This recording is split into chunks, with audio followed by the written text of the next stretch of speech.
Terza corsa, una prova per 10 soggetti di 3 anni Maiden, quindi mai vincitori di una corsa in carriera. All'1 Forever AV Manuel Pistone, 2 Filippa Jet Edoardo Baldi, 3 Forever Fly Antonio Velotti, 4 Fritz Jet Santo Mollo, 5 Folgarite Allor Francesco Tufano, 6 Floriana Roberto Vecchione, in seconda fila 7 Frankel Laxmi Francesco Pettinari, 8 Frumento Maurizio Cheli, 9 Fauno Spritz Andrea Farolfi, 10 Frankie Bright Vincenzo Piscuoglio dell'Annunziata. Macchina che prende velocità e si prepara al lancio. Sono veloci Frizzo Jet e Floriana, mentre galoppa Forever AV.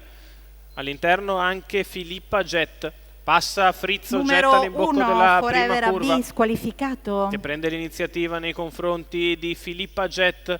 Poi Floriana che si sistema terza avanti a Frankie Bright, mentre all'esterno viaggia Forever Fly. Questi seguiti da Frumento e Fauno Spritz. Muove al largo Forever Fly.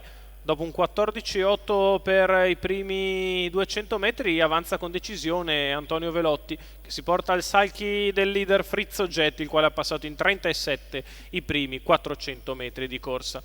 Cerca di muoversi dalla corda Floriana, che anticipa Fauno Spritz, il quale sbaglia. E così Floriana va a fare la seconda pariglia. Completamento dei 600 metri passati in 46,5 da Frizzo Jet.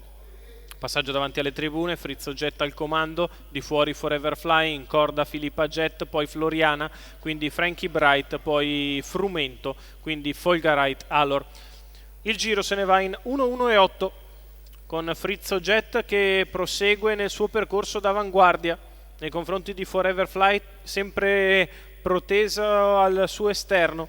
Quando siamo al completamento dei primi 1000 metri di gara, che Frizzo Jet passa in 1:17:2, al largo sempre Forever Fly, in corda Filippa Jet, poi Floriana che cerca di muoversi in terza corsia a 500 dalla conclusione, mentre galoppa anche Frumento, poi Frankie Bright, numero 8 Frumento, a 400 dal palo, i squalificato. 3/4 di miglio in 1:32:4, Frizzo Jet in vantaggio con 1,5 di margine nei confronti di Forever Fly, che sta facendo un numero al largo, poi Filippa Jet, Floriana che non guadagna in mezzo alla pista, all'ingresso dell'addirittura d'arrivo, Frizzo Jet è in evidenza nei confronti di Filippa Jet e di Forever Fly, mentre perde terreno Floriana. Frizzo Jet nel finale viene a vincere come vuole, al secondo è Filippa Jet, mentre per il terzo posto sono molto vicini Forever Fly e Frankie Bright, finito di dentro.